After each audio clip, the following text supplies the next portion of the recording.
world and universe. Welcome to the Trevor Donald Experience. Manifest your truth.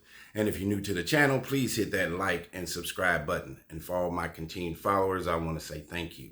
And this is an opinion-based video channel where I try to open your eyes and ears up to some of the travails and tribulations that take place throughout our cities, our states, our country, and sometimes around the world.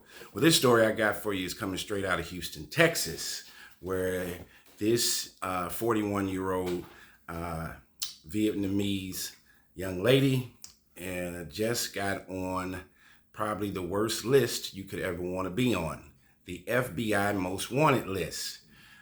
So it says, this story says that the FBI says Houston area woman Emylee is accused of a $90 million Medicare fraud scheme, Medicare fraud scheme. So this is Emylee, 41 years old. And let's get into what she did and how did she get on the FBI's most wanted list. So Emylee, she is a 41-year-old Houston laboratory owner whose lab, identified in the federal indictment as Apollo MDX, became the center of a massive Medicare fraud operation. So what was the scheme and how did it work? So beginning in 2019, Emylee contracted with marketers to refer signed doctor's orders and beneficiary DNA samples to her laboratory in exchange for a percentage of the Medicare reimbursements. So this has everything to do with Medicare and Medicaid billing. The genetic testing, for which Medicare often paid several $1,000s per beneficiary, was not medically necessary and was often not used in the beneficiary's medical treatment. So she was having tests done that were not necessary, medically necessary. So she was increasing her billing to Medicare so she could get these high reimbursements back. And it was unnecessary testing and unnecessary billing. So what about the money? Emylee laboratory billed Medicare for approximately, you ain't gonna believe this, $142 million for genetic testing and was paid approximately $94 million on those claims. Here again, another cautionary story of chasing the bag by any means necessary, no matter how unethical, immoral it is. And in today's time, with all the technological advances, you start sticking your hand in the cookie jar, at some point you're going to get caught. So the Texas Attorney General's Medicaid Fraud Control Unit says it helped dismantle the scheme and seized at least $7.1 million in assets. So what were her charges?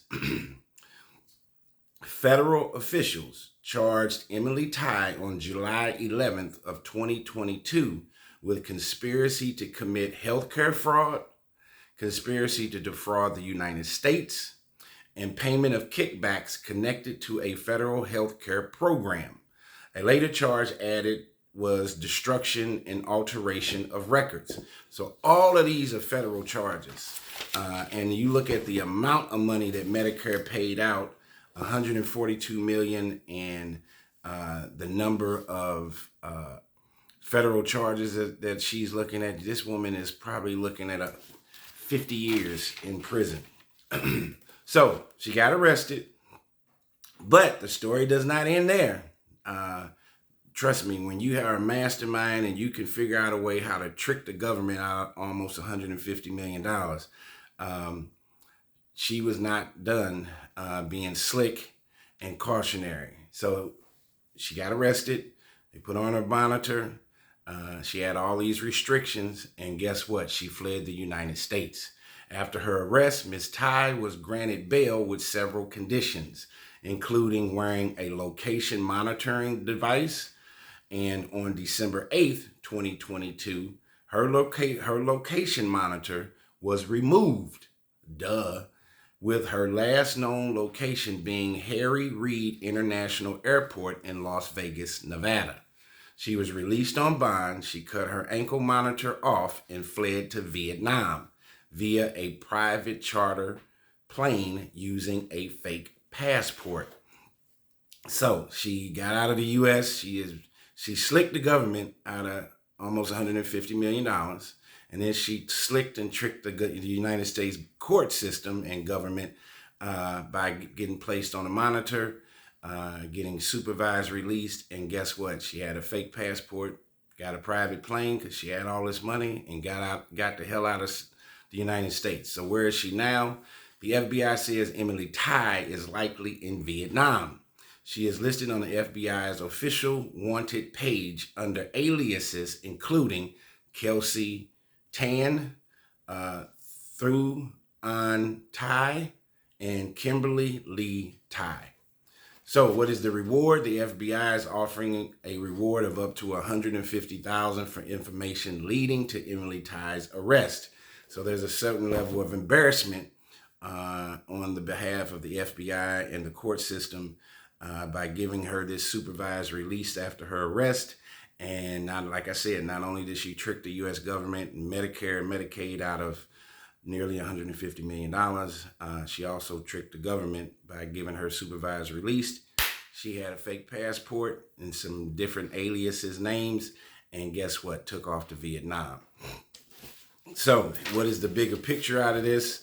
Her addition to the most wanted list came alongside the 2026 National Healthcare Fraud Takedown, which charged 455 defendants in connection with over a $6.5 billion alleged scheme. That's the next story that I'm going to do, where 455 people, including several doctors that are in this case, this so-called National Healthcare Fraud Takedown, that they built the government, these 455 people built the government out of almost $7 billion.